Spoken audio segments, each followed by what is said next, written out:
नमस्कार। स्वागत है हमारे इस वीडियो में आप सभी का। आज हम बात करने जा रहे हैं नेताजी सुभाष चंद्र बोस की। सुभाष चंद्र बोस जन्म 23 जनवरी 1897, कटक, उड़ीसा। पिताजी जानकीनाथ बोस, माताजी प्रभा देवी, पत्नी एमिली साइकिल और संतान अनीता बोस। नेताजी सुभाष चंद्र बोस एक मध्यम वर्गीय कुलीन परिवार में जन्म हुआ था। इनके पिताजी जानकीनाथ बोस वो कटक के मशहूर वकील थे। सुभाष चंद्र बोस को मिलाकर जानकीनाथ बोस के कुल 14 संतान थे, जिसमें 6 बेटियां और 8 बेटे थे। नेताजी सुभाष चंद्र बोस उनके 90 संतान थे। अपने सभी भाइयों में नेताजी को सबसे अधिक लगाव अपने भाई शरत चंद्र बोस से था। सुभाष चंद्र बोस ने अपनी प्रारंभिक पढ़ाई कटक के रेवनसम यूनिवर्सिटी से की। इसके पश्चात उनकी शिक्षा कोलकाता के प्रेसिडेंट कॉलेज तथा स्कॉटिश चर्च कॉलेज से हुई। उन्होंने अपनी बीए ऑनर्स की पढ़ाई कोलकाता यूनिवर्सिटी से की।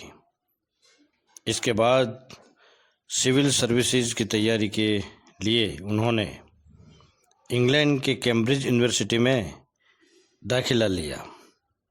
नेताजी सुभाष चंद्र बोस ने सिविल सर्विस की परीक्षा में चौथा स्थान प्राप्त किया।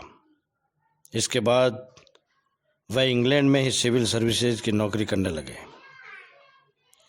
सन 1921 में भारत में अंग्रेजों के बढ़ती क्रूरता का समाचार पाते ही उन्होंने अपनी सिविल सर्विस की नौकरी छोड़ने का फैसला किया। उन्होंने अपनी सिविल सर्विसेज की नौकरी से इस्तीफा दिया और शीघ्र भारत लौट गए। भारत लौटने के बाद नेताजी भारतीय राष्ट्रीय कांग्रेस के साथ जुड़ गए और दिसंबर 1927 में नेताजी ने कांग्रेस के महासचिव का पदभार संभाला। सक्रिय राजनीति में आने से पहले नेताजी सुभाष चंद्र बोस ने संपूर्ण विश्व का भ्रमण किया। इस बीच सन 1933 के 1937 तक वे यूरोप में रहे। नेताजी सुभाष चंद्र बोस ने सन 1937 में ऑस्ट्रेलिया की निवासी एमिली साइकिल से शादी कर ली। 29 नवंबर 1942 को एमिली साइकिल ने एक लड़की को जन्म दिया, जिसका नाम उन्होंने अनीता बोस रखा और वर्तमान में वो जर्मनी में रहती है।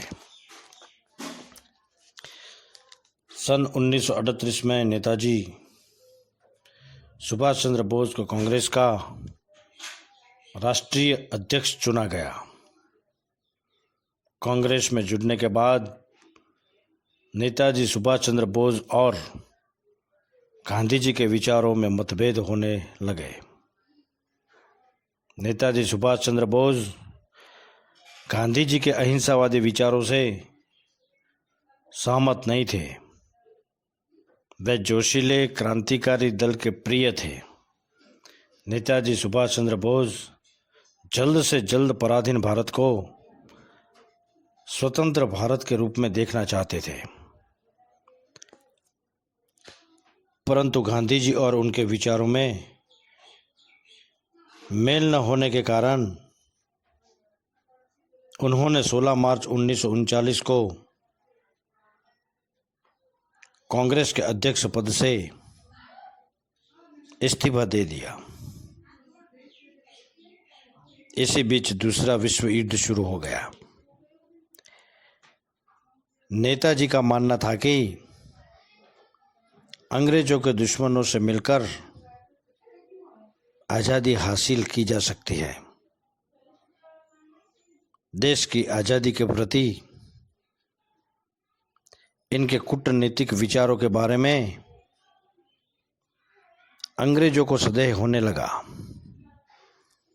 जिसके कारण अंग्रेजों ने उन्हें कोलकाता में नज़रबंद कर दिया। नेताजी अपने भतीजे शिशिर कुमार बोस की सहायता से वहां से भाग निकले। इसके बाद उन्होंने विदेश जाने का फैसला किया। वे अफगानिस्तान सोवियत संघ होते हुए जर्मनी पहुंचे। नेताजी का मानना था कि भारत की स्वतंत्रता के लिए उनके राजनीति के साथ ही उन्हें कूटनीतिक एवं सैन्य सहयोग की भी आवश्यकता होगी। द्वितीय विश्व युद्ध के दौरान ही वे हिटलर से मिले। उन्होंने भारत को ब्रिटिश हुकूमत से मुक्त करवाने के लिए महत्वपूर्ण भूमिका निभाई। सन 1943 में वे जर्मनी छोड़ जापान पहुंचे और जापान से वे सिंगापुर पहुंचे, जहां उन्होंने कैप्टन मोहन सिंह द्वारा स्थापित आज़ाद हिंद फौज की कमान अपने हाथों में ली। उन्होंने आज़ाद हिंद फौज का पुनर्गठन किया। नेताजी ने महिलाओं के लिए झांसी की रानी रेजिमेंट का गठन किया, जिसके कप्तान उन्होंने लक्ष्मी सहगल को बनाया।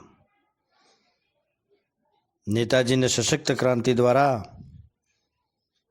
देश को स्वतंत्र कराने के उद्देश्य से 21 अक्टूबर 1943 को आज़ाद हिंद का गठन किया, जिसके झंडे का चिन्ह दहाड़ के बाग का था। नेताजी सुभाष चंद्र बोस का अपनी आज़ाद हिंद फौज के साथ 4 जुलाई 1944 को बर्मा पहुंचे। यहीं पर उन्होंने अपना प्रसिद्ध नारा "तुम मुझे खून दो, मैं तुम्हें आज़ादी दूंगा, तुम मुझे खून दो, मैं तुम्हें आज़ादी दूंगा" का नारा दिया। इस नारे के बाद देश के कोने कोने से लोग उनके स्वतंत्रता संग्राम के साथ जुड़ने लगे। कहा जाता है कि 18 अगस्त 1945 को टोक्यो जाते समय नेताजी सुभाष चंद्र बोस का हवाई दुर्घटना में निधन हो गया, परंतु उनका शव नहीं मिला, जिसके कारण उनके मृत्यु पर आज भी विवाद बना हुआ है। कुछ लोगों का मानना है कि आज भी नेताजी की अस्थियां जापान के एक बौद्ध मंदिर में रखा हुआ है। नेताजी सुभाष चंद्र बोस ने देश के स्वतंत्रता संग्राम में अपनी अहम एवं महत्वपूर्ण भूमिका अदा की और वे आज भी भारत के प्रत्येक व्यक्ति के दिलों में जीवित है। नेताजी सुभाष चंद्र बोस का जन्म 23 जनवरी को हुआ था, जिसके कारण उनके मृत्यु के बाद से प्रत्येक वर्ष 23 जनवरी को पूरे देश में उनका जन्मदिन बड़े ही धामधूम से मनाया जाता है। इस वर्ष 23 जनवरी 2022 को नेताजी सुभाष चंद्र बोस का 124वां जन्मदिन मनाया गया।